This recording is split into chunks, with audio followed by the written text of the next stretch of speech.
Michael Phelps is almost a mythical figure at this point. He's the most decorated Olympian of all time. He's won 28 medals in swimming, 23 of them gold. But he's just as human as the rest of us, and he's experienced serious bouts of depression in his life.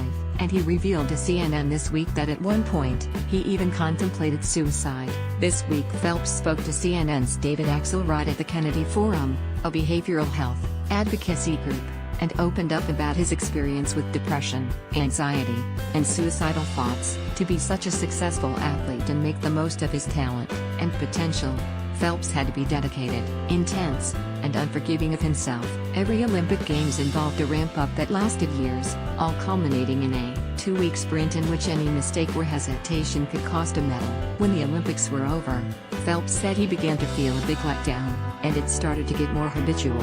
"Really, after every Olympics I think I fell into a major state of depression," said Phelps when asked to pinpoint when his trouble began. He noticed a pattern of emotion that just wasn't right at a certain time, during every year, around the beginning of October or November, he said. "I would say '04 was probably the first depression spell I went through."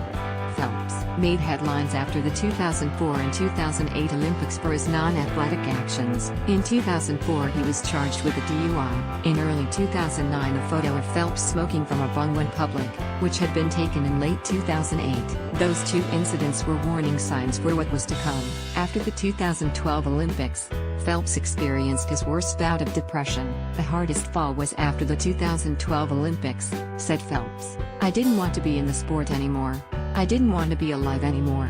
What that all-time low looked like was Phelps sitting alone for 3 to 5 days in his bedroom, not eating, barely sleeping and just not wanting to be alive, he said. After he was arrested for a second DUI in 2014, Phelps went into rehab at an inpatient treatment center. The goal wasn't just to get help with his alcohol issues, but with the depression and mental issues that had been plaguing him.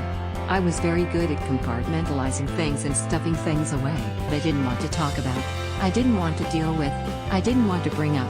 I just never ever wanted to see those things," said Phelps. Once Phelps opened up and began to actually talk about his feelings instead of locking them away, things changed. He wondered why he didn't seek help sooner, but the answer was easy: he wasn't ready for it. After rehab, Phelps turned everything around. He went into the 2016 Rio Olympics with a different outlook and a renewed passion for swimming, something that had been missing from at least one of his past Olympic appearances. He reunited with his girlfriend Nicole Johnson, and the couple got married and had a son in 2016. Phelps told Axelrod, "I am extremely thankful that I did not take my life," and he hopes that publicly talking about his battle with depression and suicide will help others. "I think people actually finally understand it is real. People are talking about it and I think this is the only way that it can change." Liz Roscher is a writer for Big League Stew on Yahoo Sports. Have a tip? Email her at lizroscher@yahoo.com or follow her on Twitter. Follow at Liz Roscher.